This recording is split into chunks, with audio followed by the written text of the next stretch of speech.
Good afternoon. I'm here with Dr. Caplanis. Dr. Caplanis was the past president of AAID and also an honorary fellow diplomate with AAID. So I'd like to ask a few questions of Dr. Caplanis. As the president of AAID and also as a general practitioner, what do you see as challenges for oral implantology? I think some of the major issues that we're being faced with is long-term implant maintenance, developing protocols on how to treat disease around dental implants is now probably one of the biggest concerns that we have. Developing research and publications that will substantiate and create protocols that have evidence-based protocols behind them to tell us what we need to be doing around implants to treat disease, similar to what we have around diseased teeth. Developing implant designs and prosthetic designs that will help preserve soft tissues better, help maintain bone and soft tissue better long term, I think is another avenue for potential growth. And developing newer materials that will look nicer. Perhaps the zirconia dental implants and materials similar to that will present some better aesthetic options for us for certain implant replacement sites. Well, I think you said something really interesting about, when you first started talking about implant maintenance. I think from my experience with the MaxiCourse and numerous teaching programs that even dentists sometimes, they make the mistake of thinking that a dental implant is good for life. Once you put it in, and we certainly hear that from patients, but sometimes even dentists, I find, would say, oh, I never knew that we're going to end up having bone loss over the years. Yeah, I tell patients nothing we do as dentists is ever permanent. God himself wasn't able to give you a permanent tooth. Obviously that's what we deal with, is replacing missing teeth that didn't span an entire lifespan. So for people to think that an implant can do any better than that, I think is a little presumptuous of us. So yeah, we have problems with implants, and luckily they're not pervasive. They're not as common as they don't create a lot of problems for us, but when you have problems, they're difficult to treat. I see that it would be a very challenging thing for us. Dr. Caplanis, how do you see oral implantology fitting into the undergraduate as well as the graduate programs in dental schools? Well, I think in the States, implant dentistry has already been well incorporated into the postgraduate programs.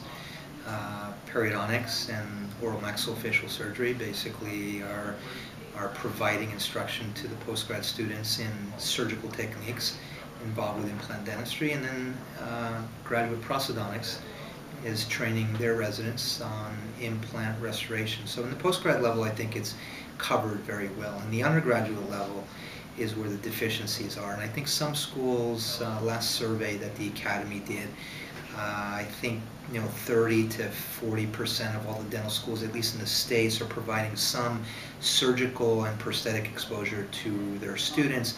Unfortunately, it's limited to really more of the advanced students and students at the top of their class, when it probably should be introduced to all of the students, because it's such a procedure that is becoming more pervasive in dental practices, and something that I think all general dentists should be performing, at least the simple cases for their patients. Right.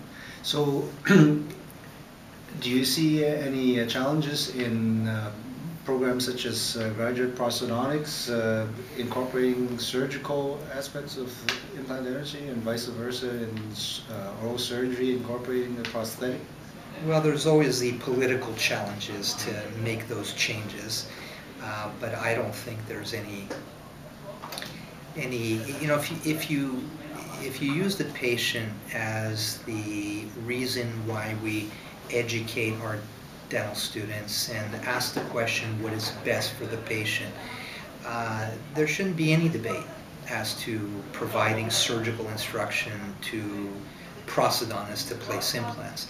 But what needs to happen is that the time that is required to really achieve competence in implant surgery needs to be given to these students. So if you're going to add, for example, surgical training to the graduate prosthodontic programs, well, you're going to need to add an additional 2 years, I would say, in order to properly educate these students into all facets of the surgical phase of implant dentistry. And vice versa, if you're going to teach the periodontal postgraduate students and the oral maxillofacial postgraduate students implant prosthetics, they should probably incorporate another year or more possibly to learn the prosthetic end of implants to be able to make them better surgeons. So do you feel that oral implantology should become a specialty in dentistry?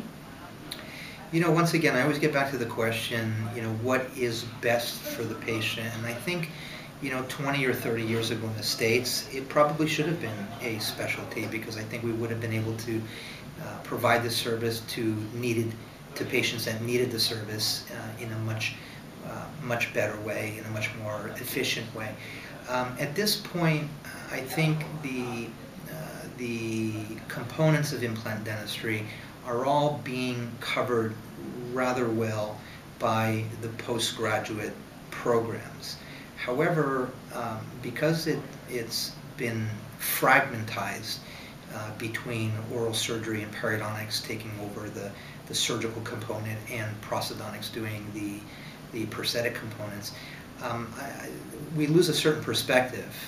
You know, the surgeons lose the prosthetic perspective, the prosthodontists lose the surgical perspective, and it compromises overall patient care. So I'm not too sure if implant dentistry should become a specialty in the States or perhaps a subspecialty, but I certainly would be supportive of having training for general dentists to make them into, you know, a quote-unquote specialist in the field, despite the politics involved behind that issue and whether or not ADA will recognize it.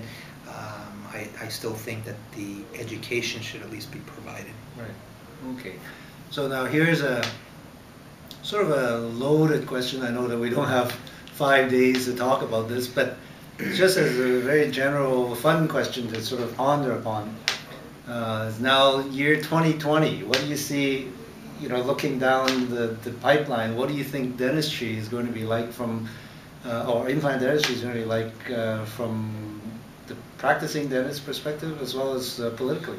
Well, it's 2014, so 2020 is only 6 years away. I don't think we're going to see any major changes, but it's really interesting to see what's going to be happening, let's say, in 2050.